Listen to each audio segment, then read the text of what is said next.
1947 সালের পাকিস্তান গঠন আমাদের বাংলাদেশের উত্তরাধিকার কিনা, অর্থাৎ অনেকে বলতে চান যে 1947 সালে পূর্ব পাকিস্তান হয়েছিল বলেই 71 সালে বাংলাদেশ হয়েছে, বা 47 সালে পূর্ব পাকিস্তান হওয়ার উত্তরাধিকার হিসেবেই বাংলাদেশ তৈরি হয়েছে। এটাকে আসলে আপনি কিভাবে ব্যাখ্যা করবেন? আসলে পূর্ববাংলার স্বাধীনতার রাজনীতিটা তো আমরাই গড়েছিলাম। হ্যাঁ, 60-এর দশকের। 60-এর দশকের আগে আসলে শুরুটা হয়েছিল। আমি তো 57 সাল থেকে শুরু করেছি, যখন ক্লাস 8-এর ছাত্র, তখন থেকে আমি শুরু করেছি। সেই মুহূর্তে ক্লাস 8-এ আমি কাউকে সেভাবে পেয়েছিলাম এটা বলবো না, তবে আলোচনা করতাম অনেকের সঙ্গে। বিশ্ববিদ্যালয়ের ছাত্রদের সঙ্গে এটা নিয়ে আমি তর্ক বিতর্ক বা আলোচনা করতাম। রাজশাহীতে ছিলাম তো তখন আমি, রাজশাহী বিশ্ববিদ্যালয়ের ছাত্র, তাদের সঙ্গে আমি এই বিষয়ে আলোচনা করতাম। আমি তখন 8-এর ছাত্র, তারপরে 9-এ উঠলাম, তারপরে রাজশাহী পর্যন্ত 9-এ ছিলাম। আমার বাবা তো পুলিশ কর্মকর্তা ছিলেন রাজশাহীতে, বদলি হয়ে যশোরে গেলেন। আমি তখন ছাত্র, কিছুদিন পরে আমি যশোরে গেলাম, ক্লাস 10-এ ভর্তি হলাম। ওখানে কিন্তু এক ঝাঁক তরুণকে আমার সঙ্গে পেলাম। তাদের কেউ আমার সহপাঠী, একই ক্লাসের, কেউ জুনিয়র অন্য স্কুলে পড়তো, ওই স্কুলে পড়তো, কেউ আবার আরো একটু হয়তো অন্য স্কুলে ছিল আমার সঙ্গেকার, মানে একই ইয়ারের হতো। আরও ছিল বিভিন্ন জনের সঙ্গে আলোচনা করে বেড়াতাম, উপর লেভেলের ছাত্রদের সঙ্গে আলোচনা করতাম, সাবধানেই করতাম। তখন তো আইবেন মার্শাল্লাহ, স্বাধীনতার মানে চিন্তা নিয়ে আলোচনা করার তো অনেকের কাছে এটা অকল্পনীয় ছিল, আলোচনা করতাম। তো আমি একা ছিলাম তা না, কিন্তু এটা বললে ভুল হবে যে আমি একাই শুধু বলে বেড়াতাম, আর কেউ আমার সঙ্গে আসতো না বা আরও কেউ চিন্তা করতো না। তো এই উদ্যোগটা আমার ছিল, এটাও মনে আছে। এই করে গেলাম ঢাকা কলেজে 60 সালে, 59 সালে ম্যাট্রিক পরীক্ষা দিলাম, 60 সালে আমি পাস করে বেরিয়ে ঢাকা কলেজে ভর্তি হলাম। 60-62 ঢাকা কলেজ, সেখানেও এইগুলো আলোচনা করতাম। সেখানেও আমি কিছু কিছু কর্মী, বা কর্মী বলে ভুল হবে, তখন তো আমরা আলোচনা করতাম আর কি। তখন কিছু এই চিন্তার কিছু সমর্থক পেয়েছিলাম। এটা একটা প্রজন্মগত ব্যাপার, আমাদের প্রজন্মের অনেকে এরকমভাবে চিন্তা করতো, বা এই চিন্তার সঙ্গে একমত, চিন্তাটা বললে চট করে গ্রহণ করতে পারতো। ঢাকা বিশ্ববিদ্যালয়ে যাওয়ার পরে 62 সালে আমি যখন ঢাকা বিশ্ববিদ্যালয়ে গেলাম, তখন দেখলাম যে আসলে এটা আরো অনেকে এই ধরনের চিন্তা করে, এবং অনেক ওয়াইড আমাদের মানে প্রজন্ম, এটা বিস্ময়কর প্রজন্ম। আমার পরবর্তীকালে আমি বুঝেছি বিস্ময়কর প্রজন্ম, আমাদের আগের প্রজন্ম এরকম ছিল না। কিন্তু এমনকি আমাদের চেয়ে একটু সিনিয়র যারা ভাষা আন্দোলন যারা করেছিলেন, তারাও ঠিক এতটা না যতটা আমরা তাদের 4-5 বছরের জুনিয়র পরে পরে এসছি। হ্যাঁ, ভাষা আন্দোলন যখন হয়, আমি কোন ক্লাসে পড়তাম? ক্লাস 1-এ পড়তাম, 52 সাল সম্ভবত, হিসেব করলে বেরিয়ে যাবে। তো 50 সালে বোধহয় ক্লাস 1-এ পড়তাম। তো এই 52 সালে মানে তাহলে কি হবে, ক্লাস 2 হবে, 50, 51, 52 এরকম ক্লাস 2 এর মতো, 2 বা 3। 2-3 হবে। হ্যাঁ, তো এই আমাদের প্রজন্মের, আমাদের উত্থানটা আর একটু পরে। আমি খুব লেখাপড়া করতাম, এটা ঠিক, প্রচুর পড়তাম, মানে সাহিত্য, বিশ্ব সাহিত্য, অনুবাদ যত পেতাম, কলকাতার অনুবাদ তো আসতো আমাদের কাছে, সেই সময় তো কলকাতায় পড়তাম। হ্যাঁ, প্রচুর পড়তাম, দর্শনের বই পড়তাম, বুঝি না বুঝি সে যত ভারতীয় দর্শন, দর্শন ইতিবৃত্ত, নাম করা বই, মনোরঞ্জন রায়ের, তারপরে তোমার প্রাচীন ইতিহাস, প্রাচীন সমাজের ইতিহাস, এগুলো 9-10-এর মধ্যে আমার পড়া কিন্তু হয়েছে। তারপরে ওই যে গল্পের শেষ নাই, দেবভূষণ চট্টোপাধ্যায়ের সিরিজ ছিল 10 খণ্ডে, এগুলো পড়েছি। সেখানে দর্শন, রাজনীতি, ইতিহাস, বহু কিছু আলোচনা ছিল, সমাজতত্ত্ব, আরও বিভিন্ন বই, যেমন মার্কস এঙ্গেলসের বিভিন্ন লেখা পড়েছিলাম, কমিউনিস্ট ইশতেহার।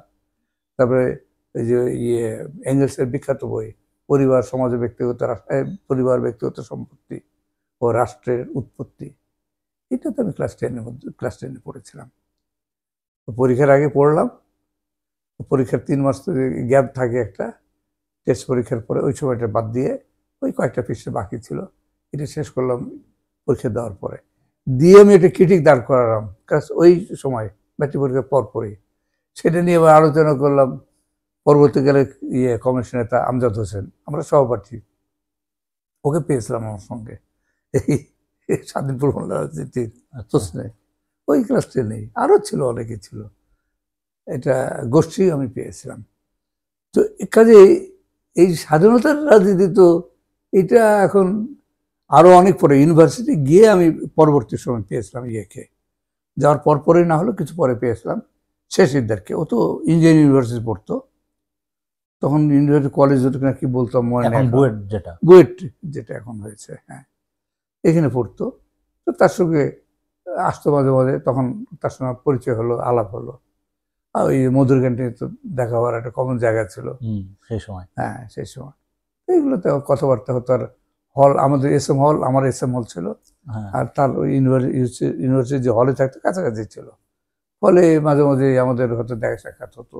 এই আরো অনেকেই আমরা মানে আমি পেয়েছিলাম বা দেখেছিলাম যারা পূর্ববাংলার স্বাধীনতার প্রশ্নে একমত হতো আমার সঙ্গে। তাহলে এটা এক ধরনের প্রজন্মগত ব্যাপার হয়ে গেছে। এর ভিত্তি কিন্তু ভাষা আন্দোলন, আমি যেটা বুঝি। তখন মনে হতো যে আমরা খুব একটা, পরবর্তীকালে মনে হতো যে আমাদের একটা ভিন্ন প্রজন্ম, একটা বিরাট উত্থান ঘটে গেছে। আসলে ভাষা আন্দোলন আমাদের ভিত্তি তৈরি করে দিয়েছিল। এই যে ধর্ম বিযুক্ত যে ভাবনা, এইটা থেকে এসেছিল পূর্ব বাংলার স্বাধীনতার প্রশ্ন। কারণ যখন ধর্মের প্রশ্ন, যখন আমার মোহমুক্তি ঘটলো ক্লাস 8-ই, যে এটা একটা ভ্রান্ত জিনিস, হ্যাঁ, এইটা তখন আমি উপলব্ধি করেছি। পাইসেন শেষ হয়ে গেছে আমার কল্পনা থেকে, মাথা থেকে। তখন মনে হয়েছে যে এটা একটা সাংঘাতিক ভুল হয়েছে, একটা জাতিকে বিভক্ত করা হয়েছে ধর্মের ভিত্তিতে। এটা কোনো মৌলিক ভিত্তি হতে পারে না। বৈষম্য ছিল কি ছিল না ছিল সেগুলো ভিন্ন প্রশ্ন, সেগুলো সমাধান করা যেতে পারত, জাতীয় কাঠামোর মধ্যে করা যায়, সমস্যার সমাধান করা যায়। হিন্দুদের অনেকে বলে হিন্দুরা জমিদার ছিল আর মুসলমানরা কৃষক ছিল, সুতরাং দ্বন্দ্ব ছিল। দ্বন্দ্ব থাকতে পারে, স্বাভাবিক, তার সমাধানও আছে।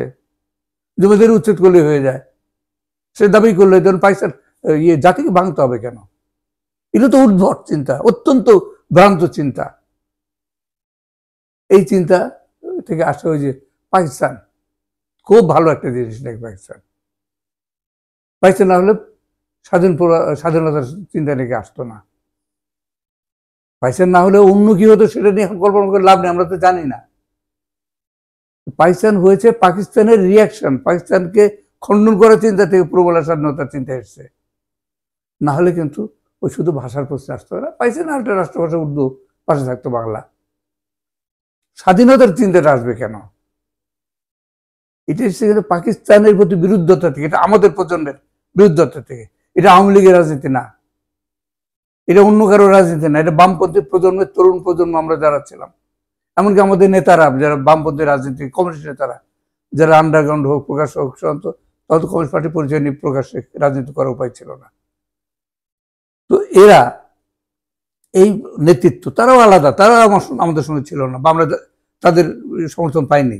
আমরা আমাদের প্রজন্মের একটা ভাবনা, একটা উত্থান ঘটে গেছিল একটা প্রজন্মের, যারা লেখাপড়া করতো, চিন্তা করতো, সিরিয়াস ছিল, তারা একটা উন্নত সমাজের স্বপ্ন দেখত। তাদের জন্য প্রেরণাটা ছিল ভাষা আন্দোলন। এটা ঠিক। তো ভাষা আন্দোলন আমাদের কাছে সেকুলার রাজনীতির একটা ভিত্তি দিয়েছিল, যেখানে পাকিস্তানের কোনো জায়গা থাকে নাই। পাকিস্তানের সঙ্গে কোএক্সিস্টেন্সের চিন্তাটা করলে আমরা পূর্ব বাংলার স্বাধীনতার চিন্তা করতাম না। পাকিস্তানের কাঠামো আমরা ভাঙতে চেয়েছিলাম। কাঠামো ভাঙা মানে ধর্মীয় কাঠামোটা ভাঙা, ধর্মীয় পরিচয় ভিত্তিক যে আমাদের পরিচয়টা দাঁড়িয়েছিল পাকিস্তানের ভেতরে, মুসলমান, এই পরিচয়কে আমরা ভাঙতে চেয়েছিলাম, বা আমাদের প্রজন্মের মধ্যে এই ভাবনাটা ছিল। ঠিক আছে, এখন যারা 47-কে বলে যে 47 না হলে 52 হতো না বা 71 হতো না, তাহলে 57-কেও জাস্টিফাই করতে হয়।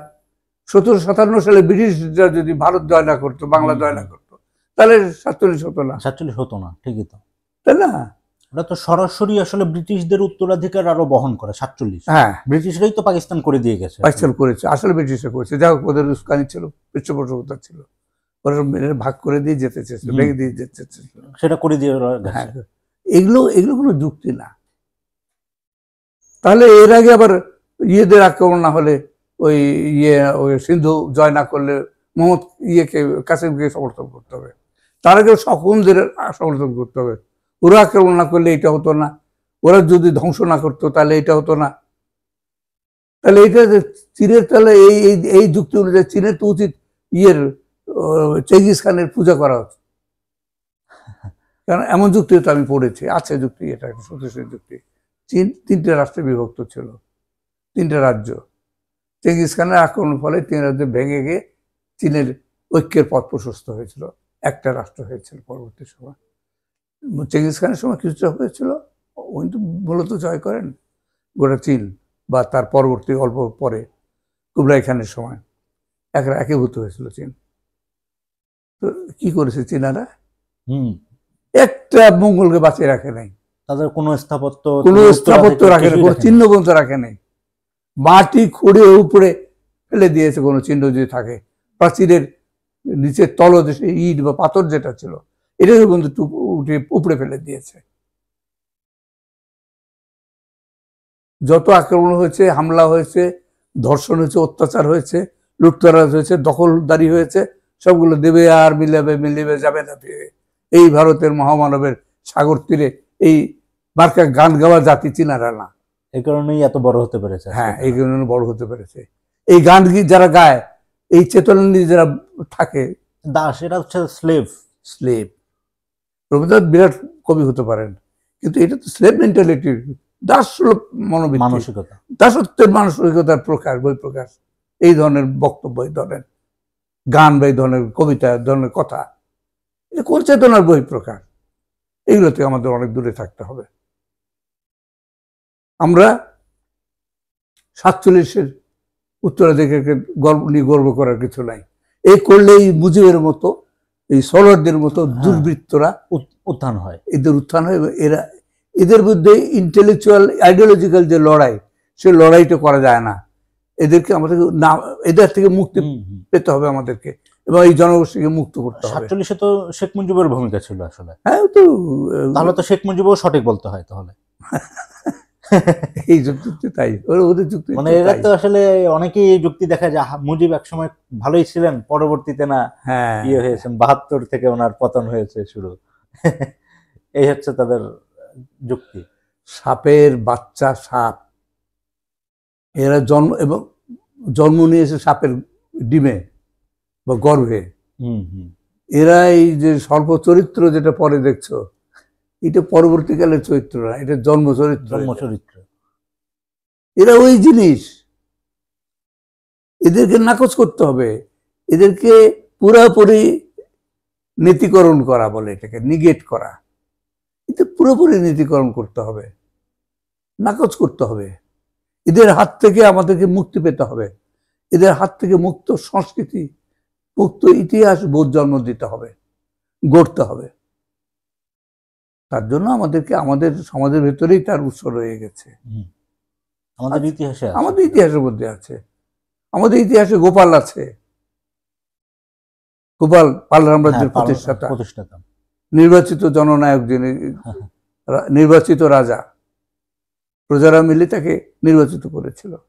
আছে তো ইতিহাস, আরো ইতিহাসের গৌরব, ইতিহাস পরবর্তীকালে 12 ভূঁইয়াদের একটা বীরত্বের ইতিহাস আছে, আর পাল যুগে তো আছেই। তারপরে এখানে তোমার জ্ঞান চর্চার ইতিহাস আছে, ঐতিহ্য আছে, বৌদ্ধদের ছিল, বিশ্ববিদ্যালয় ছিল। এই যে ময়নামতি থেকে শুরু করে বিভিন্ন পাহাড়পুর, পার্শ্ববর্তী সঙ্গে সংলগ্ন ছিল নালন্দা বিশ্ববিদ্যালয়ের অধ্যক্ষ, যিনি সর্বোচ্চ ছিলেন, মানে ব্যক্তি ছিলেন শিলভদ্র, তিনি বাঙালি ছিলেন। আছে তো আমাদের উত্তরাধিকারের অনেক গৌরব করার মতো অনেক কিছু আছে, আমরা সেগুলোকে খুঁজে বের করব। কিন্তু এই ধরনের এই চিন্তা থেকে আমাদের মুক্ত হতে হবে। 47 নিয়ে গর্ব করার কিছু নাই, তাহলে 47-এর দুর্বৃত্তদের নিয়ে গর্ব করতে হবে। মুজিব আসবে, সরওয়ার্দী আসবে, খালি জিন্না আসবে তা না, জিন্না তো অনেক দূরের, ঘাড়ের উপরে যে চেপে চলেছে মুজিব মুজিব সোহরাওয়ার্দী। সোহরাওয়ার্দী, এদেরকে জায়গা দেওয়া যাবে না, এদের এক্সপোজ করতে হবে, এদের মুখোশ উন্মোচন করতে হবে আমাদেরকে। এই লোকগুলো প্রকৃত কি, কে ছিল, এদের ভূমিকা কি এই জাতির। আর ওই 9 মাসের মধ্যে, মুক্তিযুদ্ধকে 9 মাসের মধ্যে সীমিত থাকার জিনিস নাকি? মুক্তিযুদ্ধের একটা ইতিহাস আছে না, ইতিহাস আমাদের, তৈরি হলো কিভাবে এই হঠাৎ? ইতিহাস আমাদের তৈরি, হ্যাঁ হ্যাঁ, এই ইতিহাস আমাদের তৈরি, আমাদের প্রজন্মের তৈরি, আর কারো হোক না হোক আমাদের প্রজন্মের তৈরি। হ্যাঁ, এখানে আরো অনেকে এসেছিল, পরে সমগ্র জাতি, পরে তো যুদ্ধ আসে। যখন শুরু হলো প্রায় সমগ্র জাতি অংশগ্রহণ করেছিল। অনেকে, হ্যাঁ, কিন্তু সমগ্র জাতি করেছিল। কিন্তু যুদ্ধটা তো একটা ডাক দিলাম আর হঠাৎ করে শুরু হয়ে গেল, তা তো না।